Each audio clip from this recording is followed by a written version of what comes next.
Hey everybody, and welcome once again to Can Do Entertainment Presents May the Force Be With Who. I just got out of Guardians of the Galaxy Volume 2, so the summer movie season kicks off with a bang, and I've got to say the first impression of the movie is I dug it. Now, the main plot of the film is basically the Guardians piss off a golden race of people that are kind of genetically enhanced or genetically whatever, they're gold and they're assholes, or as Rocket kind of says in one of the things, you know, conceited douchebags. And so they basically piss them off at the very beginning, and through some machinations throughout the plot, the Sovereign are chasing the Guardians. However, that is not the main crux of the story. The main crux of the story revolves around Star-Lord, Chris Pratt's relationship with Ego, played by Kurt Russell. And it turns out that Ego is Star-Lord's father, who we didn't really learn a whole lot about in the first movie, but we really learn a whole lot about Ego's backstory and how Peter's mother and Ego got together and how Peter was born, yada, yada, yada.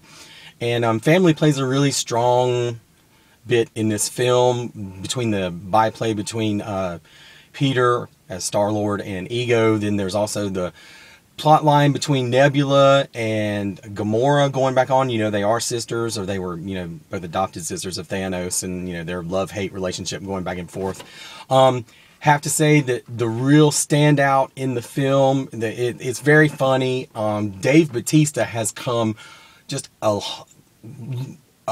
hell of a long way. I mean, he's probably one of the funniest things in the film, and to think, you know, this dude was Mr. Hinks in Spectre, which, you know, the less said about that, the better.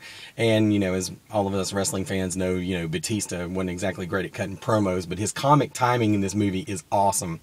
And the other standout was Michael Rooker's Yondu, who got a little bit of a more expanded part. He was head of the Ravagers, and now through plot twists and turns, which I won't give out in, you know, no spoilers, but Yondu has a much bigger part in this film.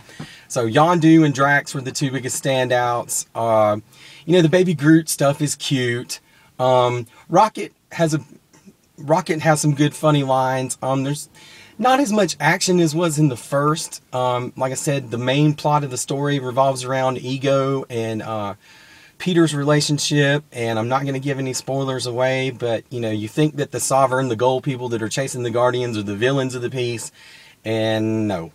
But anyway, Sylvester Stallone has a small cameo as, I believe they were referring to him as Starhawk, or Starhawk, or I don't know. I couldn't catch it in the credits either, so I'm sorry for messing that part up. But allegedly Marvel has big plans for that character going forward. And speaking of big plans going forward, there are multiple end-credit scenes, so don't get up at the end of the movie. There are plenty of end-credit scenes at the end of the flick. Now, the music, which was a really big part of Guardians Volume 1, it's kind of okay in Volume 2. There were some familiar songs. I remember Brandy, You're a Fine Girl, Southern Nights. Those are the only two. The Chain by Fleetwood Mac.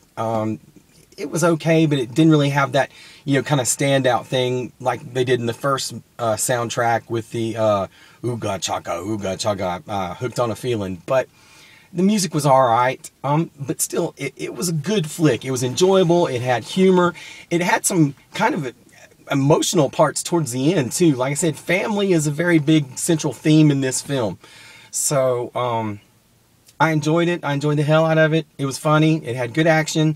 Like I said, Michael Rooker as Yondu and Batista as Drax were the two big standouts in the film. Kurt Russell was awesome, but then again, Kurt Russell is always awesome. So, as Ego, and as a lot of comic there's my need to buy a vowel part, but as a comic damn it, there it is again. Comic nerds know that Ego is like Ego the Living Planet, so small spoiler there. But anyway, I highly recommend Guardians, so I'm going to give it an 8 out of 10, so go check it out.